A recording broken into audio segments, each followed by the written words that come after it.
Guitar আমরা কেনা পছন্দ করি। বাদ্যযন্ত্রের মধ্যে গিটার একটি অন্যতম স্থান করে নিয়েছে সবার মাঝে। আজ আপনারা দেখবেন গিটার কিভাবে প্রস্তুত করা হয়। প্রথমে একটি ফ্লাইবোর্ডকে গিটারের মাপ অনুযায়ী কেটে নেওয়া হলো। গিটারের মূল শেপ দেওয়ার জন্য একটি ডাইজে পাতলা ফোরমিকার বসানো হচ্ছে। এমনভাবে ক্লিপ দিয়ে বসানো হচ্ছে যেন এটি সুন্দরভাবে গিটারের শেপ তৈরি হয়ে যায়। গিটারের দুই পাশে বোর্ড বসানোর জন্য পাতলা চিকন কাঠের কাঠি দিয়ে এর বেস তৈরি করা হচ্ছে। প্রিয় দর্শক, আপনার স্ক্রিনে দেখতে পাচ্ছেন গিটারের মূল কাঠামোটিকে কড়া রোদ্রের মধ্যে শুকাতে দেওয়া হয়েছে যেন গরমের তাপে সুন্দরভাবে সেট হয়ে যায়। প্রায় কয়েক ঘন্টা শুকানোর পর ডাইস থেকে গিটারের কাঠামোটি বের করা হলো। দেখা গেল গিটারের গুরুত্বপূর্ণ বেস তৈরি করা হয়েছে।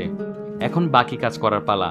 দর্শক দেখতে পাচ্ছেন গিটারের দুই পাশে ফ্লাইবোর্ড লাগানোর জন্য আঠালো পদার্থ দেওয়া হচ্ছে এবং বোর্ডের উপরেও সমানভাবে শক্তিশালী সুপার গ্লু দেওয়া হচ্ছে। সাথে সাথে তার সুন্দরভাবে মাপ অনুযায়ী লাগিয়ে নেওয়া হলো। গিটারটি যেন শক্ত এবং মজবুত হয় তাই স্ক্রুর মাধ্যমে একটি ডাইজে টাইট করে লাগিয়ে দেওয়া হচ্ছে। একটি নয়, দুটি নয়, চারপাশ দিয়ে শক্ত করে স্ক্রু টাইট করে দেওয়া হলো এবং এটিকে কয়েক ঘন্টা এইভাবে রেখে দেওয়া হলো।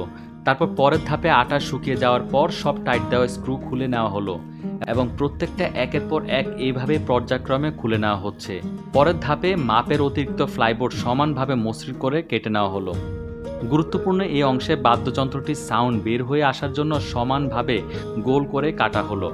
গিটারের স্ট্রিং ও হাতল বাঁধার জন্য পরিমাপ মতো সুপার গ্লু দেওয়া হলো। সুন্দরভাবে হাতলটি সেট করে বসানো হলো। একটি বা দুটি নয়, প্রায় কয়েকটি বাদ্যযন্ত্রের এই কর্মযজ্ঞে প্রত্যেকটা গিটার এইভাবেই তৈরি করা হচ্ছে। মূল অংশে এই চাচা ড্রিল মেশিন দিয়ে গিটারের কর্ড বসানোর কাজ করছেন।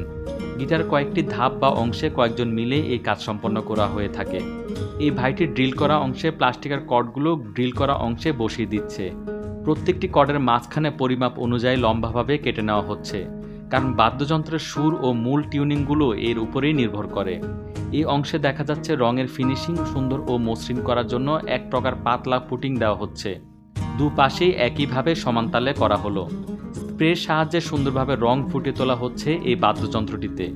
ধীরে ধীরে এই বাদ্যযন্ত্রটি রূপান্তরিত হচ্ছে সুন্দর ও আকর্ষণীয় লুকে। এমনভাবে স্প্রে করা হচ্ছে যেন সমানতালে রংটি সুন্দরভাবে বসে যায়। পরের ধাপে এটি শুকাতে দেওয়ার পর বাদ্যযন্ত্রের স্ট্রিং অর্থাৎ তার লাগানোর কার্যক্রম শুরু হলো। ছোট ছোট ছিদ্র করে এর মধ্যেই স্ক্রু বসিয়ে দেওয়া হলো। এক এক করে সকল তার সুন্দরভাবে সেট করে স্ক্রুর সাহায্যে বসিয়ে দেওয়া হলো এবং পরিমাপ মতো টাইট দেওয়া হলো। পরিশেষে হয়ে গেল সবার পছন্দের সুন্দর বাদ্যযন্ত্র গিটার বানানোর কার্যক্রম।